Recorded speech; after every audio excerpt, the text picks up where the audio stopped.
हृदय न हरस विषाद कछु बोले श्री रघुवीर।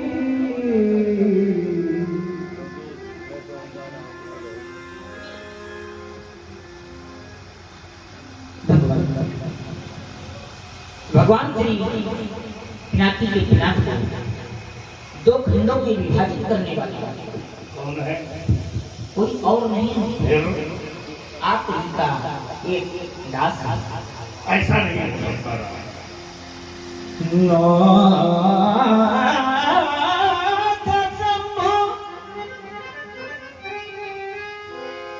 धन भंजन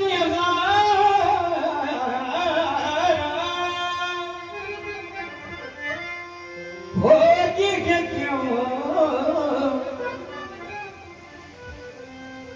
एक दास तुम्हारा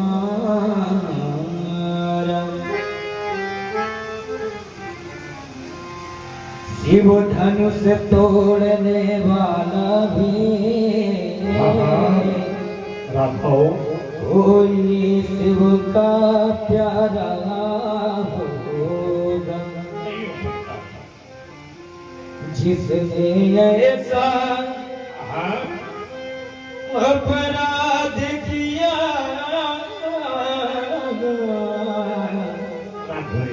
वह दास आपका होगा। ऐसा भी कदाचित संभव नहीं हो सकता राघव। जो कृपा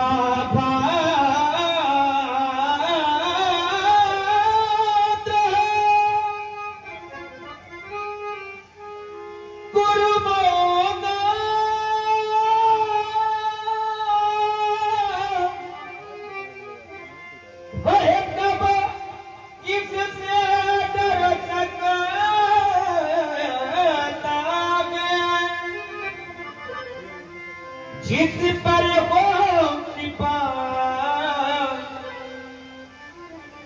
ब्राह्मणों की यह कार्य वही कर सकता। तुम कहना क्या चाहते हो राम? आयसु का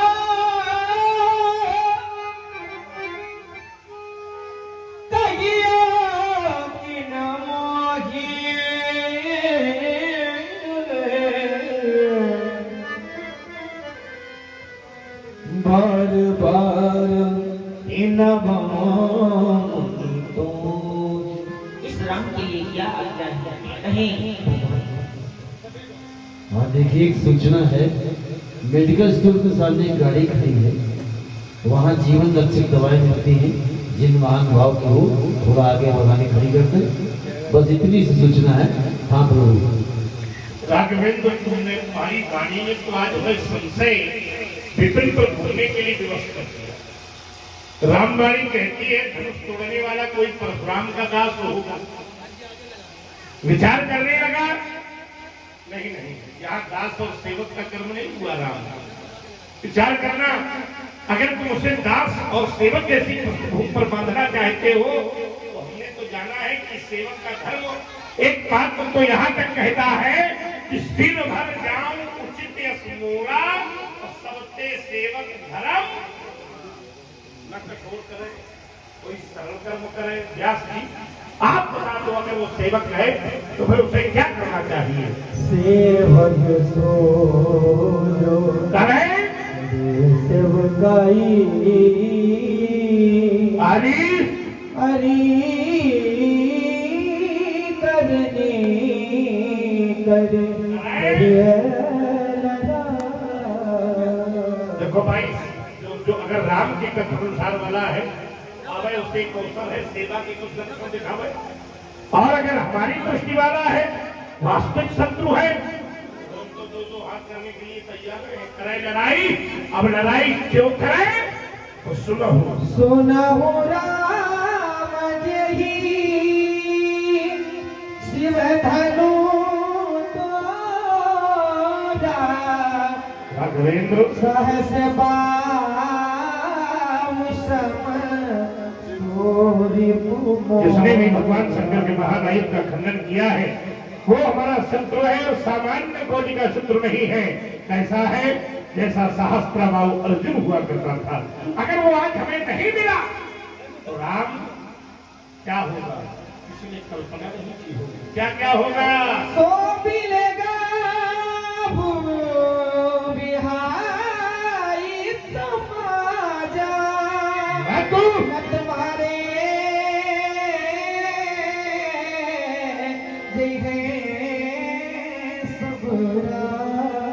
सब राजा मारे जाएंगे। परेशान न हो, भी नहीं मारे जाओगे भाई। हमें तोड़ने वाला मिल जाए, हमें किसी से क्या लेना देना? तो भाई हमें हमारे उद्देश्य की प्राप्ति हो जाए, आप लोगों से में कोई मतलब नहीं। वो निकल गया भाई। अच्छा चलो, अच्छा ऊपर तो उसकी अस्तित्व को स्वीकारूंगा। आप बाहर निकला दो, नहीं आ रहा क्यों भाई? तुम लोग भी तो धनुष तोड़ने आए थे ना यहाँ, क्यों? जितने बैठे हो तो धनुष तोड़ने तो आए थे।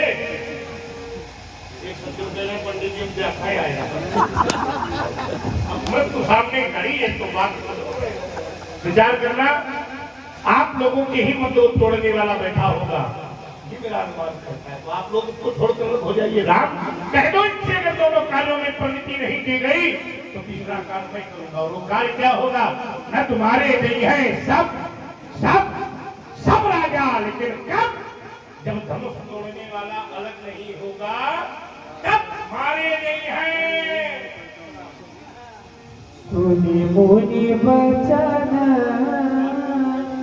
लखन मुस्काने बोले परसो धरणी अपमान।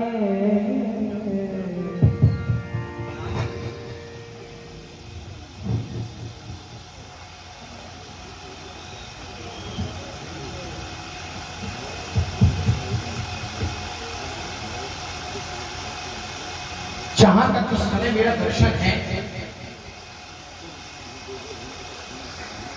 जहां तक इस समय मेरी दृष्टि पहुंच रही है, सभा का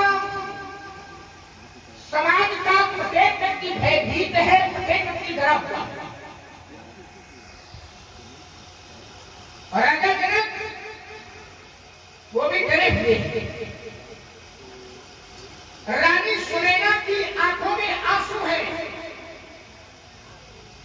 महामाया जानकी वह भी भयभीत है। प्रजा प्रवासी सब डरे हैं, सब भयभीत है। लेकिन नहीं, कुछ लोग प्रसन्न भी हैं, कुछ लोग प्रसन्न हैं। प्रसन्नता है किसको? प्रसन्न है कौन? तो कहा अतिकर उतर देख प्रणाली और कुटिल भूप हर से मन मन। प्रसन्नता अगर इस समय है तो केवल कुटिल दीपानों में प्रसन्न, अगर इस समय है तो केवल कुटिल दीपान। तो मैं सोचने लगा कि जब राजा जनक डरे हैं, रानी सुनैना डरी है, महामाया जानकी भयभीत है, प्रजा प्रवासी सब डरे हैं, तो इन कुटिल दीपानों को कौन सा पुरस्कार मिल गया है जिससे ये लोग प्रसन्न हैं?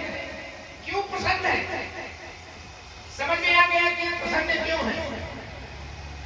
अभी जिस समय धनुष नहीं टूटा था, उस समय ये लोग भी धनुष तोड़ने का पूरा प्रयास कर रहे थे, पूरी शक्ति लगाई थी, अंदर से चाहते थे कि धनुष से टूट जाए। लेकिन इनके प्रयास के बाद भी धनुष लोगों से नहीं टूटा। तो ये लोग सोच रहे थे, हे प्रभु बहुत अच्छा फल धनुष से नहीं टूटा, हम तोड़ना तो चाहते थे लेकिन नहीं टूटा। ये हमारे पक्ष में बहुत ही अच्छा रहा और सोच रहे कि शायद धनुष हमसे टूट जाता तो ये सीधे आपत्ति हमारी ऊपर किया। इसलिए अतिदर उत्तर वेद लपनाही और कुटिल भूप हर से मन मन मन मन। ये अंदर से प्रसन्न है,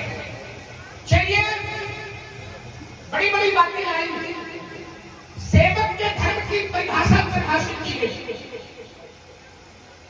सेवक सो जो करे सेवकाई की, सेवक वो है जो सेवकाई करे।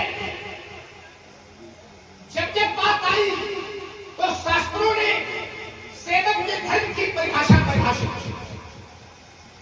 परशुराम जी कह भी रहे थे कि ग्रंथ का एक वाक्य कहता है, सिर भरी नाम उचित असमोरा और सबके सेवक धर्म कठोरा। सेवक का धर्म सबसे कठोर धर्म है। फिर शास्त्रों से पूछा गया कि सेवक का धर्म, तो कहा सेवा धर्मम परम कहना योग नाम निगम्य। परिभाषा परिभाषित। और आगे बढ़े, फिर पूछा तो शास्त्रों ने उत्तर दिया, आगम निगम प्रसिद्ध पुराना और सेवा धर्म कठिन जग जाता। आगम माने शास्त्र, निगम माने वेद और पुराना, ये सब कहते हैं कि सेवा धर्म कठिन जग जाना। सेवक का धर्म कठिन है, सेवक का धर्म कठोर है। और सेवक का धर्म कितना कठिन कठोर है, तो शास्त्र ने फिर इसका निरूपण किया कि सेवक का धर्म कितना कठिन, कितना भारी, कितना कठोर है। तो एक उत्तर आया कि हर गिरी देव सेवक है। हर माने भगवान शंकर, और गिरी गिरी माने पर्वत, तो भगवान शंकर का पर्वत हर गिरी, और भगवान शंकर का पर्वत है तो भोले बाबा का पर्वत कैलाशी वासी, कैलाश कैलाश हर गिरी, हर कैलाश पर्वत देवपुर गुरु माने बड़ा भारी सेवक है। निर्वाहन करने में जो सेवक का धर्म है वो भगवान शंकर के कैलाश पर्वत से कठिन भी है, कठोर भी है और भारी भी। ये सेवक का धर्म। फिर शास्त्रों से पूछा गया कि अगर सेवक की पहचान करनी है तो किन किन अंगों से की जाएगी, और अगर स्वामी की पहचान करनी है तो किस अंग से की जाएगी। सेवक की पहचान करनी है किन किन अंगों से। देखिए शब्द प्रयोग कर रहा हूं, किन किन अंगों से। इसका मतलब है कि सेवक की पहचान कई अंगों से, और अगर स्वामी की पहचान करनी है तो किस अंग से, माने एक अंग से की जाएगी। शास्त्रों ने उत्तर दिया कि अगर सेवक की पहचान करनी है तो सेवक कर कर हाथ पद पैर नयन नेत्र। सेवक कर पद नयन सो, और स्वामी बोले मुख सो साही। तुलसी प्रीत की रीत सुन सुगम सराधित। सेवक तीन अंगों से पहचाना गया, कर पद नयन, और स्वामी एक अंग से पहचाना गया, मुख सो साही। मुखिया कैसा चाहिए, तो कहा मुखिया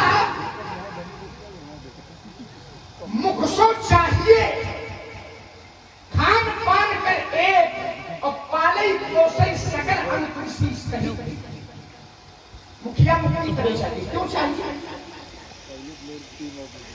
मुख भोजन करता है, पर ईमानदारी से बताओ क्या मुख भोजन अपने पास रख लेता है? अपने पास नहीं रखता, सारे अंगों तक पहुंचाने का कार्य करता है।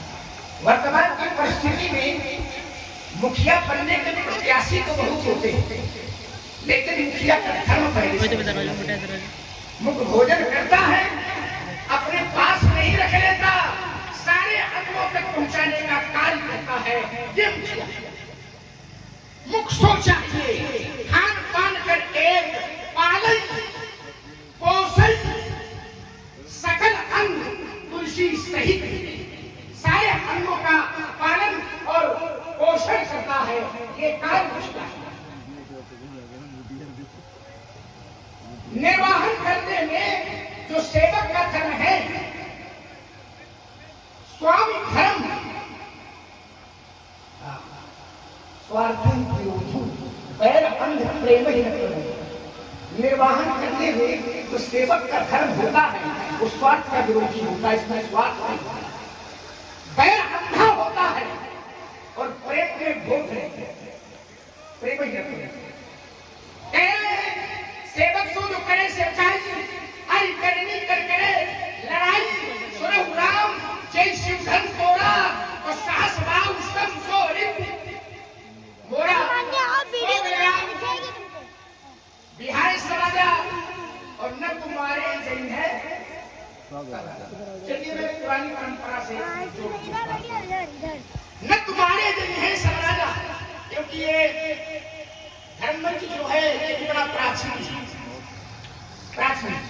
तो प्राचीन परंपरा का भी निर्वहन अति आवश्यक है। जो चल रहा है उसके साथ साथ प्राचीन परंपरा का भी निर्वहन हो। मारे गए हैं सब राजा मारे जाएंगे, तो मेरा ध्यान सब राजाओं की ओर चला गया। यहाँ राजाओं की दो कोठियां हैं, बड़ा दो तरह के राजा।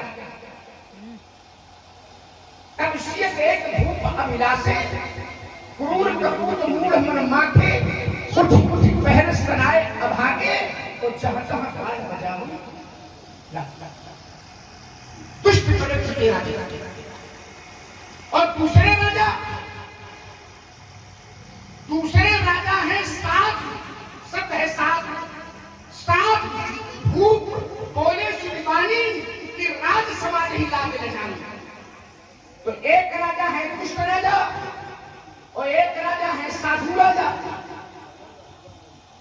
और महात्मा परशुराम जी की घोषणा है कि न तो मारे गए हैं सब राजा मारे जाएंगे।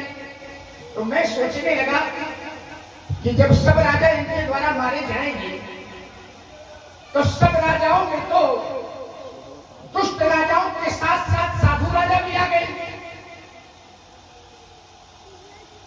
तो क्या इनके द्वारा साधु प्रवृत्ति के लोग भी मारे जाएंगे?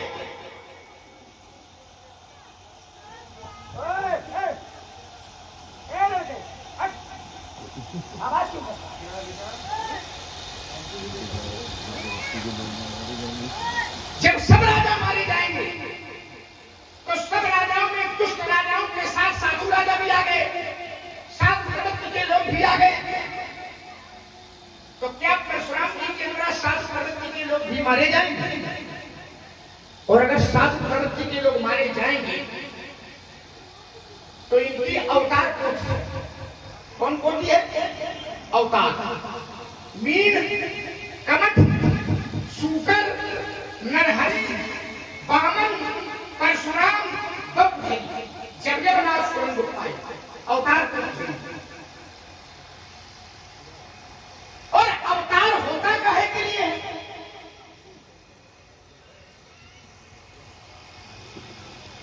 परशुराम की अवतार होता काहे के लिए?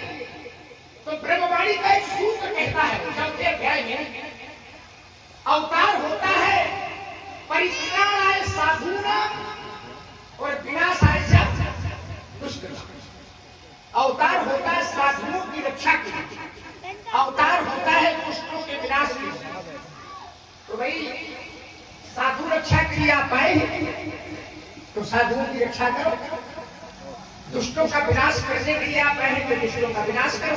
चलिए साधु रक्षा के लिए आप आए हैं, आप इनकी रक्षा न करो, लेकिन इनकी रक्षा न करो महाराज, इतनी कृपा तो करो कि कम से कम इन्हें मारो नहीं। और साधु अगर इनके द्वारा मारे जाएंगे, सोचो जरा, तो ये न्याय होगा कि अन्याय होगा? ये धर्म होगा कि धर्म होगा? ये पुण्य होगा कि पाप? और सबसे बड़ी बात तो ये है कि व्यवहार इनके द्वारा किया जाएगा तो क्या ये अपने क्षेत्र के साथ न्याय कर पाएंगे? ये बात समझ गए? अवतार शब्द पर मेरा ध्यान एक अवतार की ओर चला गया। एक कालखंड में एक अवतार अपने सहयोगी के साथ भ्रमण कर रहा था। ऐसा ही प्रातः काल का समय था, सरोवर का किनारा था, तो अवतार अपने सहयोगी के साथ सरोवर तालाब में निकट पहुंचा। जानते हो क्या किया? उसने अपना धनुष उतारा, नीचे रखा, तरकश उतारा, नीचे रखा, तरकश से बाण निकाला और उस बाण को भूमि तल पर गाड़ दिया। कहां गाड़ दिया? भूमि तल पर। नैमित्तिक कार्यों से वो निवृत्त होने के बाद उस महापुरुष ने अपना धनुष उठाया, अपना तरकश उठाया और भूमि पर जो बाण गाड़ा गया था उसको उखाड़ा। और जैसे बाण को उखाड़ा तो ध्यान बाण की नोक पर चला, बाण की नोक चला गया। तो उस महापुरुष ने बाण की नोक को देखा तो देखा क्या बाण की नोक पर रक्त लगा हुआ है, खून लगा हुआ है। तो उस महापुरुष ने अपने सहयोगी से कहा कि ऐसा लगता है कि इस भूमि के नीचे कोई जीव है जो मेरे बाण से आहत हो। देखो देखो देखो,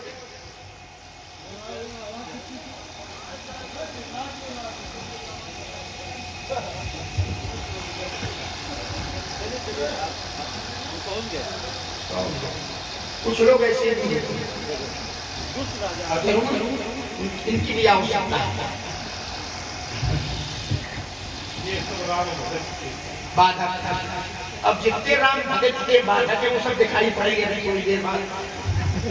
जितने पूछा है सब दिखाई पड़ेंगे। लेकिन जरा ये ध्यान केंद्रित करिए, ये शब्द ब्रह्म है।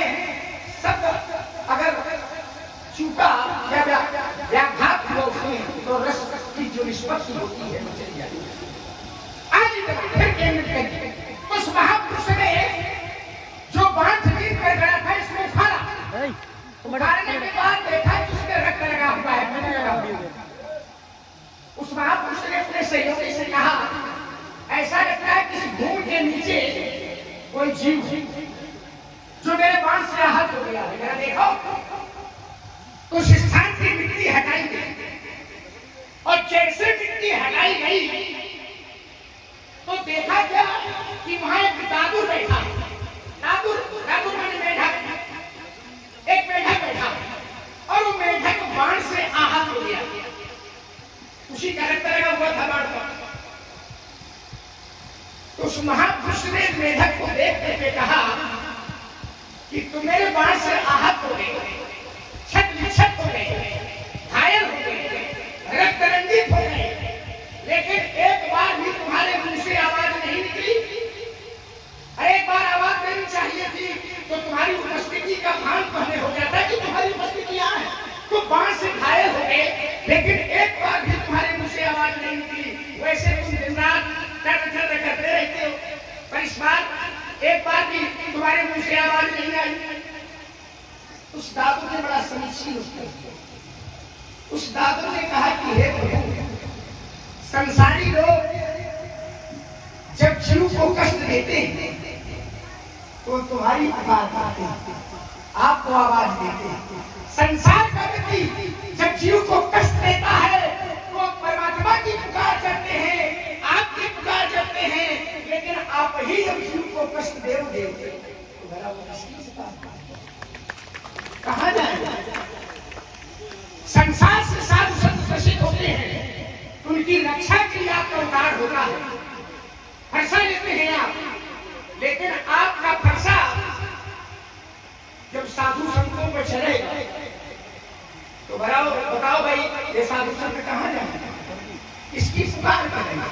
मारे नहीं है सब, कहाँ जाएंगे? सब महात्मा जी प्रणाम। प्रसन्न रहो बेटा। कह रहे प्रसन्न रहो बेटा, हम प्रसन्न हैं। अब हम प्रसन्न हैं, देखो सब प्रसन्न है, हर चेहरे को देख बेटा, हम प्रसन्न और सब प्रसन्न। अब भैया देखो जरा आप लोग, लेकिन प्रसन्न रहो बेटा। कोई ऐसा व्यक्ति भी दिखाई दे रहा है समाज में जो प्रसन्न नहीं है कोई? हाँ बता रहे हैं, बस केवल एक पर इधर प्रसन्न नहीं है। हम प्रसन्न इसलिए हैं क्योंकि ग्रंथ कहता है सुनिमुनि वचन लखन मुस्काने, और मुस्काने शब्द से ही ध्वनि निकल रही है कि जो व्यक्ति मुस्कुरा रहा है वो कहीं ना कहीं आंशिक रूप से सही, लेकिन वो प्रसन्न है। तो हम तो मुस्काने पर इधर मुस्काने, आपको चैतन्य रहा करो तो काहे को बनाए मुंह बना तो लड़का है, इसका ज्यादा प्रभाव। कई बार बहुत विशुद्ध सत्संग शुद्ध भाषा का प्रयोग किया जाए तो हो सकता है उसका उतना लालित न हो, उतना आनंद न हो। कई बार व्यवहारिक जीवन की भाषा और शब्द प्रयोग किए जाते हैं, उसका लालित और उसका आनंद अलग होता है। अरे अब मेरा जी काहे को बनाए हो, अरे काहे क्रोध करी रहे यार। और अगर क्रोध है तो क्रोध के मूल में क्या है? क्रोध का कारण क्या है? किस कारण क्रोध है? अकारण न सकारण, कारण क्या कारण? भगवान शंकर का धनुष टूट गया है। क्रोध का कारण धनुष का टूटना? बिल्कुल बेटा। धनुष के टूटने पर आप क्रोध कर ही रहे हैं। जी हाँ। एक बात मैं आपको बता दूं। कौन सी? अगर क्रोध का कारण धनुष का टूटना है, धनुष के टूटने पर आप क्रोध कर रहे हैं,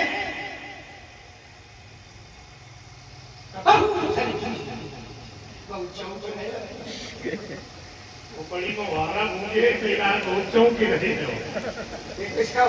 इसका रस बना तो नहीं होगा। ये भी लोग की गए बल खनगी गौरी लड़काई, अब कब हुआ असरिस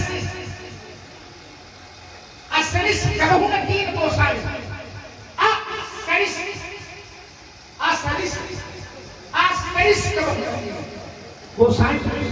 महाराज महाराज मैंने बाल्यावस्था में बहुत सी घड़ियां तोड़ी थी। अरे जब बहुत तोड़ी थी तब बहुत क्रोध नहीं था, आज बहुत नहीं। एक पिता है लेकिन क्रोध बहुत है। तो क्या ये धन पर ममता, इस धनुष पर आपकी ममता है? और अगर ममता है, अगर ममत्व है तो किस हेतु? इसका हेतु, इसका कारण है पूजपाठ, प्रातः स्मरणीय, महामना, श्रद्धे, आदरणीय। हम जानना चाहते हैं यही घर पर मिलता, यही रुको। ये चुटकी का है बजा रहे इतना हल्के में नहीं, चुटकी बजा इतनी बातें रखी तो उन बातों का ध्यान नहीं है, ध्यान केवल चुटकी में लगा। इन बातों का उत्तर शास्त्रों से देंगे। अब बताओ तुम चुटकी क्यों बजा रहे हो, बात का कारण बताओ। समझ लीजिए, बातों का उत्तर शास्त्रों से देंगे। आपके पास जब चुटकी का उत्तर नहीं है तो उन बातें का बोलिए। अरे क्यों बजा रहे हो? कह रहे कि चुटकी काहे बजा रहे हो, इतना हल्के वाली है। अरे महाराज मैंने चुटकी बजा करके आपको हल्का नहीं बहुत भारी बना है, बहुत वजनदार। कितनी विचित्र भाषा है, चुटकी बजा के भारी। बस चुटकी बजाई तो हमने कह दिया लोगों से कि बहुत वजनदार। कैसे? ऐसे बताओ। जैसे संसार का व्यक्ति किसी काम को बड़ी कठिनाई से कर पाता है, जैसे संसार के व्यक्ति में कोई काम सौंपा जाए तो जिस काम को संसार का व्यक्ति बड़ी कठिनता से कर पाता है, बड़ी दुरूहता से कर पाता है। अब की बार तुमने वशिष्ठ की पाठशाला का परिचय दिया, ऐसे हल्के में ये होगा। जो शब्द प्रयोग दुरूहता हुआ, ये परिमार्जित और उच्चतम कोटि का है। तो जिस काम को संसार के व्यक्ति कठिनता से कर पाता हो, वही काम अगर आपको सौंप दिया जाए, कठिनाई नहीं। तो जो कठिन काम को भी चुटकी बजा के करके जो व्यक्ति वो भैया हल्का है कि वजनदार है? गंगा इसलिए मैंने चुप्पी। अरे दुकानदार साहब, देखो कैसे जोड़ दिया सब कुछ है। ऐसे समझे होगा। और एक और सबसे बड़ा कारण है, इससे बड़ा कोई कारण है क्या कारण है? हमने सोचा कि ब्राह्मण देवता हो, ठीक है, मूसर हो, तो है, महिराज हो, बिल्कुल है। तो हमने कहा जब ब्राह्मण देवता हो तो ब्राह्मण देवता को चुटकी ज्यादा अच्छी लगती है। अरे वाचाल नहीं का, हमको चुटकी वाला ब्राह्मण समझे। एक तपस्वी की तपश्चर्या में तपाक सा तड़ाक सा तमाचा जलने वाले अयोध्या के दुस्साहसी छोटे कुमार, तुमने अपने दुस्साहस की परिकल्पना भी नहीं की होगी कि तेरे दुस्साहस का परिणाम कितना दुष्परिणाम है। आइए जरा कुछ बातें रखी हैं। और सभा में बैठा एक व्यक्ति यहां से लेकर वहां तक, मुझे लगता है लक्ष्मण की बात सभी ने बड़े ध्यान से। लक्ष्मण का कहना है,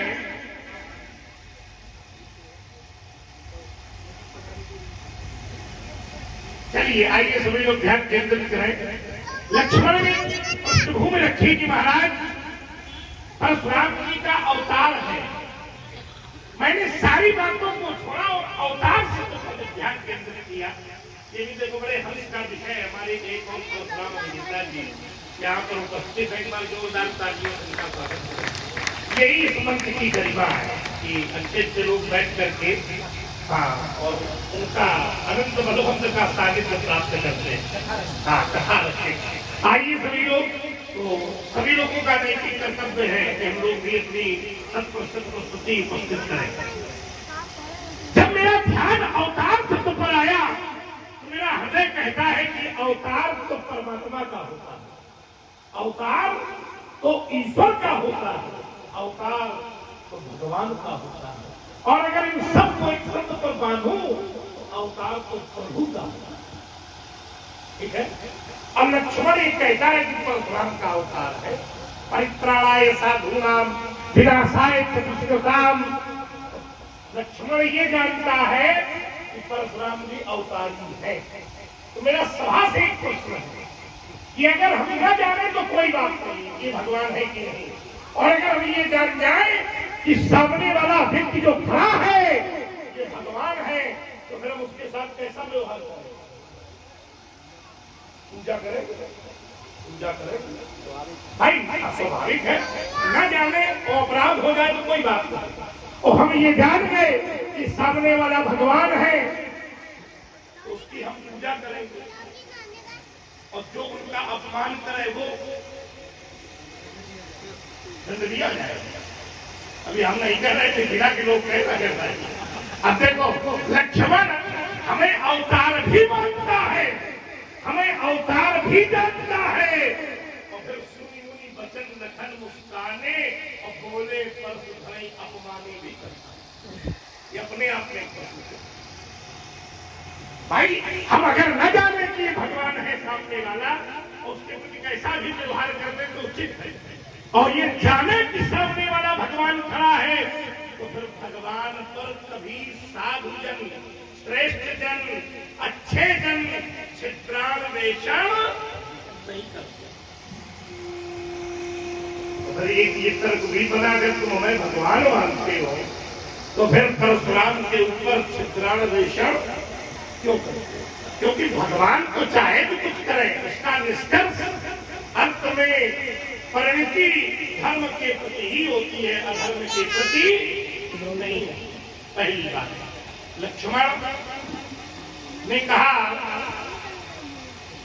कि और एक शास्त्र भी, क्योंकि हमारी इतनी लड़ाई शास्त्र से संबंधित है, तो आचार्य जी शास्त्र भी कहता है कि कुछ लोग ऐसे ही जिन पर छिद्रान्वेषण नहीं करना चाहिए, वो जो कुछ कहते हैं उनकी बातों को मानना चाहिए। और शास्त्र कहता क्या है कि माता पिता गुरु प्रभु के वाणी और बिना ही विचार करिए शुभ, ये छिद्रान्वेषण के पात्र नहीं हो सकते। इन्होंने एक बात बहुत अच्छी कही, हमको बहुत अच्छा लगा। इन्होंने कहा कि महाराज एक बार एक कालखंड में एक अवतार ने अपने बाण को भूमि तल पर गाड़ा, तो उनके बाण से एक मेढक का हाथ हो गया। तो परमात्मा ने कहा कि तुम ऐसे दिन रात कर्म करते हो और तुम मेरे बाण से आहत हो गए और तुमने आवाज नहीं लगाई। तो उन्होंने कहा उस मेढक ने कहा कि वो संसार सताता है तो भगवान पर जाते हैं, भगवान सताए तो कहाँ हमारे, ऐसा नहीं है।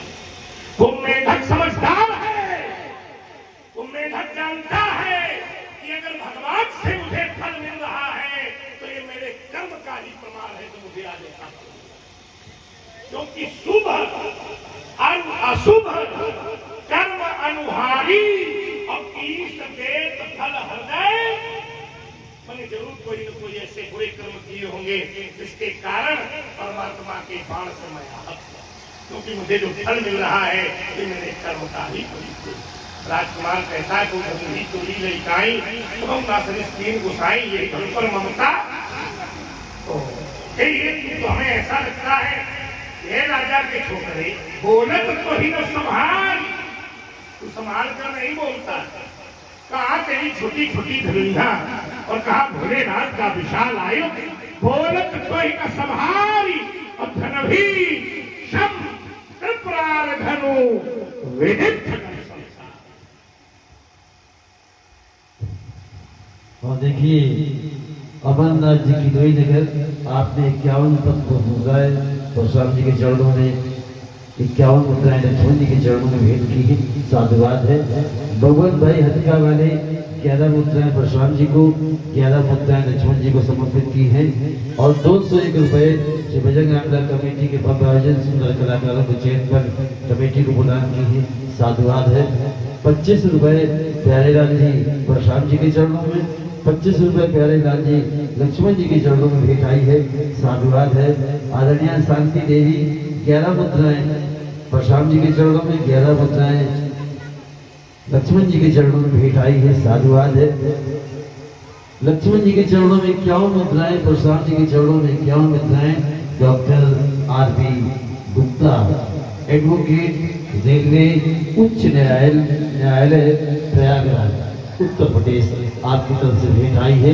भगवान परशुराम लक्ष्मण जी के चरणों में साधुवाद है, धन्यवाद है। राखी जी की तरफ से 51 मुद्राएं परशुराम जी के चरणों में, 51 मुद्राएं लक्ष्मण जी के चरणों में भेंट आई हैं। ये बड़ी सुंदर जोड़ी है, बड़े सुंदर व्यक्तित्व, दिव्य अवतारों का आमना सामना है। जब हृदय से सुनेंगे तो हृदय गदगद हो जाएगा।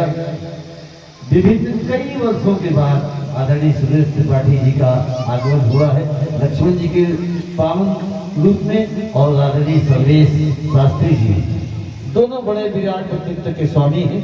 जब आप सुनेंगे तो हृदय गदगद हो जाएगा, बहुत ही आनंद आएगा। आइए चलते हैं दोनों विभूतियों के बीच। बड़ी सुस्त शैली में महाराज आपका उत्तर आया, सुस्त शैली में आपका उत्तर आया। अच्छा, आपने जो तर्क प्रस्तुत किया, मैं बाकी बातों को गौर कर रहा हूं। आपने तर्क प्रस्तुत किया अवतार शब्द पर, मैंने अवतार शब्द रखा था, तो आपका तर्क आया और लोगों ने उसको सुना और स्वीकारा। मैंने कहा था कि अवतार होता है साधुओं की रक्षा के लिए, अवतार होता है दुष्टों के विनाश के लिए। आपका तर्क क्या था? आपका तर्क आया कि लक्ष्मण अगर हमें अवतार मानता है, अवतार जानता है, भगवान जानता है, तो जानबूझ करके फिर अवतार मान करके अपमान नहीं करना चाहिए। अवतार जो कहा है उस पर क्षेत्रान्वेषण नहीं करना चाहिए, उस पर फिर विचार करने की आवश्यकता नहीं है।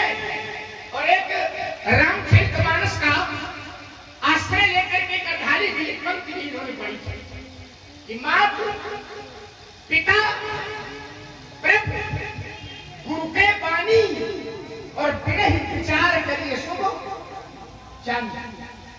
माता पिता प्रभु और गुरु की वाणी पर विचार नहीं करना चाहिए, करिए शुभ जान। फिर उसमें क्षेत्रान्वेषण और विचार करने की आवश्यकता नहीं है। ये कालखंड का शब्द होगा। अगर लक्ष्मण विचार कर रहा है, लक्ष्मण अपनी बात को काट रहा है, लक्ष्मण अगर क्षेत्रान्वेषण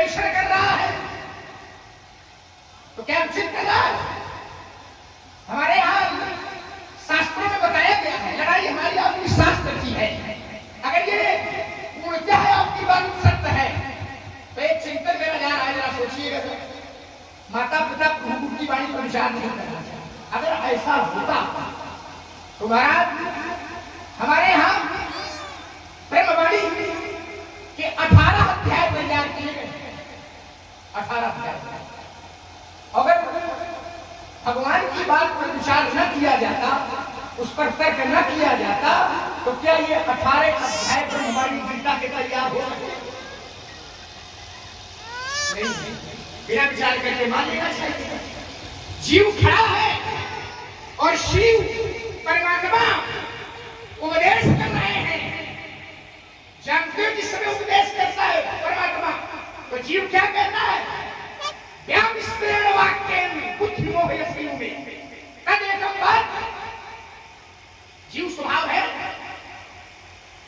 संशय होना, शंका होना, ये स्वाभाविक है, जीव का धर्म है।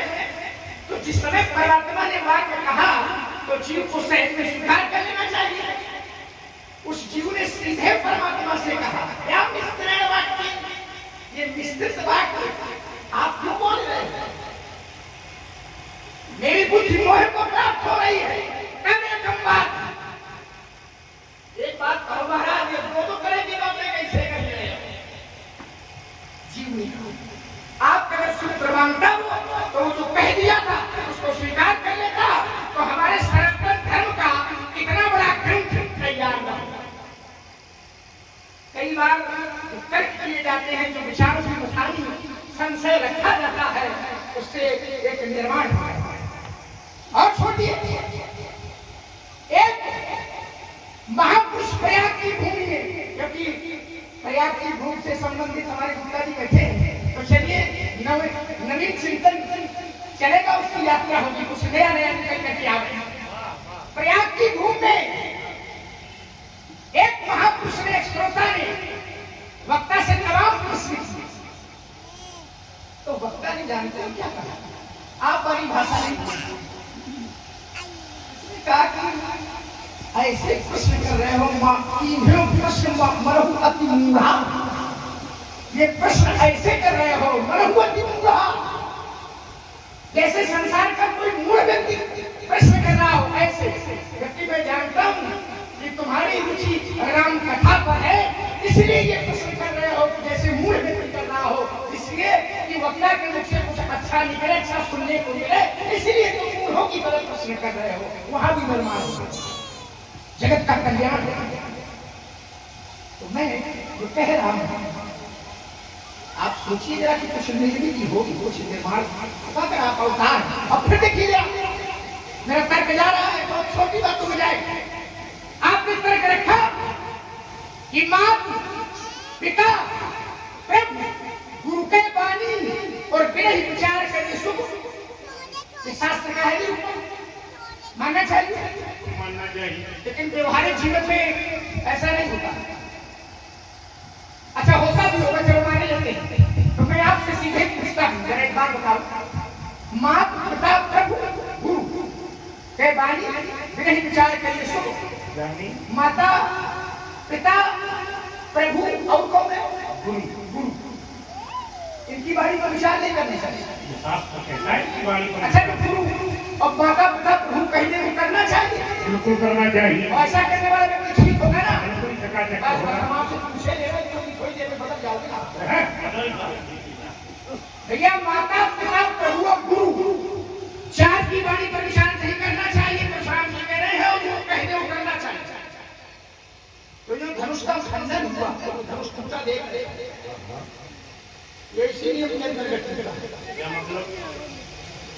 ये जो चार आप बता रहे हो, माता पिता प्रभु गुरु, इन्हीं चार में से किसी एक धनुष तोड़ने वाले से कहा कि धनुष तोड़ो, गलत होने वाला बताओ। अब हम स्पष्ट नहीं कर रहे हैं कि कौन है, तो किसी को छोटा बड़ा आपने कहा नहीं, तो हम उसको नहीं खोल रहे हैं। लेकिन इन्हीं चार में से माता पिता प्रभु और गुरु, चार में से किसी ने कहा धनुष का खंडन कराओ, तो धनुष तोड़ने वाले धनुष का खंडन कर दिया। तो भैया जो व्यक्ति आपकी बात माने, आपकी आज्ञा माने, आप उसे नाराज होगे कि प्रसन्न होगे? प्रसन्न होगे। सूत्र आपका है, नियम आपका है, और धनुष तोड़ने वाले ने आपकी पालन किया है, तो जो नियम का पालन करे तो क्या उससे लड़ाई की जाती है, उसे आशीर्वाद दिया जाता है? आपकी बात तो फंसा दिया है। हाँ, सही बात की है, हमारी अपनी कोई बातें नहीं है। तो धनुष तोड़ने वाले ने हमारा हथियार हमारे ऊपर प्रयोग कर, आपके नियम का पालन किया है, तो जब नियम का पालन किया है तो फिर करे लड़ाई क्यों? आइए जरा सभी लोग बड़े ध्यान से, अच्छा लग रहा है कि आप लोगों का जुड़ाव शब्दों से, यही परिणति आनंद की होगी, निश्चित है। राजकुमार पहले तर्क में कहते हैं कि दो स्थल की, एक जगह जीव और शिव है, एक जगह दो संत है। और दोनों जगह प्रश्न पूछा गया और निर्मिति निर्माण की। एक जगह 18 अध्याय निर्मित हो गए और एक जगह पूरी कथा का वर्णन। लेकिन विचार करना जितने लोग बैठे, क्या पूछने वाले के वही भाव थे जो इस समय लक्ष्मण का मेरे प्रति है? तब तैयार है नहीं, ये भाव वहां देखिए जहां जीव का भाव है, वहां कौन से भाव थे? बोले तब तथा कृपया विष्णु अश्रुपूर्वा को देखी। वहां दोनों नेत्रों में अश्रुधारा बह रही थी। कृपा के पात्र समझ करके भगवान ने बात प्रारंभ कर दी।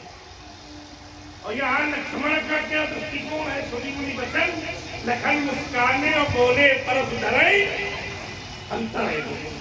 इसलिए यहाँ निर्मति नहीं होगी, पहले पात्रता वो होनी चाहिए जो वहां जीव की है, जीव के प्रति वही पात्रता अगर लक्ष्मण जी परशुराम के प्रति हो जाए तो निर्माण हो जाए। पहली बात। अब आइए दूसरी बात, हमारा जो प्रयोग था, माता पिता तो गुरु के वाणी भी नहीं विचार करिए सुख जानी है, तो बहुत कलाकार हमारे हथियार हमारे ऊपर प्रयोग कर दिया। और थोड़ी देर के लिए सोच में पड़ गए कि क्या करें भाई, तो नियम हमारा है कि माता पिता प्रभु और गुरु कुछ भी कहे। चलिए इतनी बखानी के बाद एक निष्कर्ष तो ये निकला जो मेरी जानकारी में नहीं था कि धनुष तोड़ने वाले को 4 में ही किसी ने आज्ञा दिया। अब पहले ये समझे कि 4 में किसने दी है, तो प्रमाणों में एक अनुमान प्रमाण भी होता है, 4 प्रकार के प्रमाण। तो मुझे ऐसा लगता है कि तोड़ने वाले के माता पिता तो हमें यहाँ कहीं दिखाई नहीं दे रहे, सब राजे राजा है, प्रभु भी कोई नहीं है।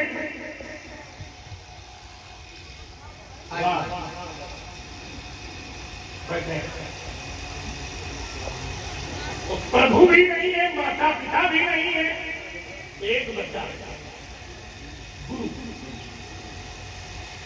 सबकी खोपड़ी हो रही है गुरु। अरे वाह, आ गए। हमने कहा गुरु, तो लोगों ने कहा हाँ। इसका मतलब लगता है कि धनुष तोड़ने वाले को उसके गुरु ने आज्ञा किया। अब मेरा हृदय एक और अनुमान लगा रहा है कि अगर उसको आज्ञा उसके गुरु ने दी है तो गुरु की आज्ञा से कार्य करने पर उसका यश भी बहुत हुआ। लोगों ने उसकी जय जयकार की होगी, उस पर वर्षा की होगी। जहां तक मुझे लगता है कि कहो आरती भी उतारी गई। आप लोग ज्यादा जानते हो, उनको थे भी नहीं है। समझो, आप विचार करिए, अगर उसने नियम का पालन किया है तो उसकी प्रशंसा भी हुई होगी। लेकिन अब जब से मैं यहाँ आ गया तो तुम कहते हो कि वो गुरु भक्त है, तो बेटा लक्ष्मण हम भी तो गुरु हैं। अब तुम कहोगे कि पंडित जी आप कैसे गुरु हो, तो शास्त्र कहते हैं कि जगत गुरु ब्राह्मण, इस जगत में गुरु ब्राह्मण होता है, तो मैं भी तो गुरुवंशी ब्राह्मण हूं। शास्त्र और पुराणों के पास जब ये बात पहुंची तो पुराणों ने कहा कि वर्णानाम ब्राह्मणों गुरु। वर्णों में 4 वर्णों में ब्राह्मण गुरु है, तो मैं भी भगवंशी ब्राह्मण हूं। अच्छा एक बात बताना, तुम सब लोगों को गंगा जी के सौगंध है, बढ़िया सौगंध, और क्या ईमान सौगंध दिला रहा है, क्योंकि आज मखानी है वो मुदिता वाली चल रही। विचार करिए, जितने लोग बैठे हैं, नियम तो सब जगह माना जाना चाहिए, एक जगह मानो और दूसरी जगह न मानो। क्यों भाई? एक गुरु ने आज्ञा की कि बेटा उठकर धनुष को खंडन करो, तो श्रीमान जी खड़े हो गए। हमें क्यों? क्योंकि व्यवस्था थी। आएंगे भैया तेरा चाय माई हमें कोई आओ पता लड़ाई चाय की व्यवस्था धीरे धीरे सब पता बताओ। अपने को तो बताते जा रहे हैं। एक गुरु जी ने कहा कि तोड़ो, श्रीमान जी खड़े हो गए। व्यवस्था थी तो गुरु भाई कहीं रहे बाहर आ जाओ, क्या ये बात उसको नहीं मालूम है? बोलो भाई, माननी चाहिए। दोहरा जन्म दोहरा माप जो स्वीकारा नहीं जाएगा। जब एक गुरु के कहने पर वो धनुष का खंडन कर सकता है, तो क्या हमारे कहने पर वो बाहर नहीं आ जा सकता? इसलिए दोहरा मापदंड उस धनुष तोड़ने वाले का परशुराम के जीवन पर स्वीकार नहीं होगा। क्या बढ़िया मतलब की छटनी चल रही है। क्या मतलब का छाट करके परोसा जा रहा है। आओ जरा ब्रह्मवाड़ी गीता पर थोड़ी चर्चा करने, बहुत सुनी लोग कथा रसिक लोग बैठे। आपने तर्क रखा कि वहां जो भाव था यहां वो भाव नहीं है, वहां जो भाव था यहां वो भाव नहीं है। अरे महाराज कैसी बात करते जानते हो वहां क्या भाव था और यहाँ क्या भाव था? आपने कहा कि यहाँ तुम अपमान कर रहे हो और वहां अपमान थोड़ा था। अच्छा बताओ जरा, सभा बैठी है, यहाँ मैंने क्या अपमान किया आपका? कौन सा कौन सी गाली की है? क्या अपमान किया? बताओ क्या अपमान क्या? मैंने कहा था बहुत धन भी तोरी लड़काई, 90 तुझे सब है बहुत धन भी तोरी लड़काई और कबहुना असर से किए गोसाई। ये गोसाई कहना क्या अपमान है? अगर किसी सम्मानित व्यक्ति को सम्मानित शब्द कहते हो तो क्या ये अपमान है? गोनाम इंद्री साई नाम स्वामी, इंद्रियों का स्वामी जिसने मन पर विजय प्राप्त करी है, ये शब्द से लोग किया गोसाई। आप कहते हैं अपमान, बताओ जरा क्या अपमान है? अब या तो व्यक्ति सम्मानित न हो और फिर उसे सम्मानित शब्द प्रयोग कर दो तो बताओ उन्हें समझ ले कि अपमान आ रहा है। ये हो सकता, वो बात करना न हो और वो विभूषित कर दे वो अपमान। क्या है इसमें अपमान? इसमें अपमान ये है, अपमान मैंने कोई गाली नहीं दी, कोई अपशब्द नहीं प्रयोग किए।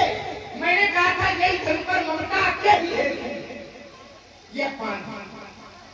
ममता क्यों है? ऐसे तो वो बात कह रहा था कि हम मिश्रण वाक्य, ये मिश्रित वाक्य कह रहे हो, यही सब। मैं तो गोसाई कह रहा हूं। और जानते हो वो जीव ने सीधे नाम लिया था प्रभु का। जानते क्या कहा था? पहले अध्याय में कहा कि जो पहले भी नहीं करेंगे, क्योंकि आप जो कह रहे हो इसके करने से अधर्म होगा, स्वजनों को मारूंगा तो मेरे परिवार की स्त्रियां दूषित हो जाएंगी। जब परिवार के स्वजन समाप्त हो जाएंगे तो हमारे परिवार की स्त्रियां वैधव्य को प्राप्त हो जाएंगी, और जब वैधव्य को प्राप्त हो जाएंगी तो हमारे परिवार की स्त्रियां दूषित हो जाएंगी, और दूषित स्त्रियों से वर्ण संकर संतानें पैदा होगी, और संकर संतान के द्वारा दिया गया कर्म हमारे पितृ की ग्रहण नहीं करेंगे। इसलिए तुम कह रहे हो नहीं करेंगे। कहा था उसने सीधे सीधे अधर्मात् भवति यत्सनः प्रदूषण से स्त्रियां, स्त्री दुष्टात् जायते वर्ण संकरः। मैं तो आपको गोसाई कह रहा हूं, वो तो सीधे कह रहा था कृष्ण, सीधे नाम ले रहा। अभी कितना मतलब है श्लोक का? दूसरे अध्याय का में पढ़ा, तम तथा कृपया विष्टम अप्रेक्षम लिखितम इदम वाक्यम उवाच मधुसूदन। मधुसूदन ने वाक्य कहे, क्या वाक्य है मधुसूदन? कुतस्तवा कसमरगिरम विश्वे संपस्थितम अनार्यम। जो तुम बात कह रहे हो ये आर्यों की बात नहीं है, ये तुम्हारी बात अनार्यों की है। दुष्टम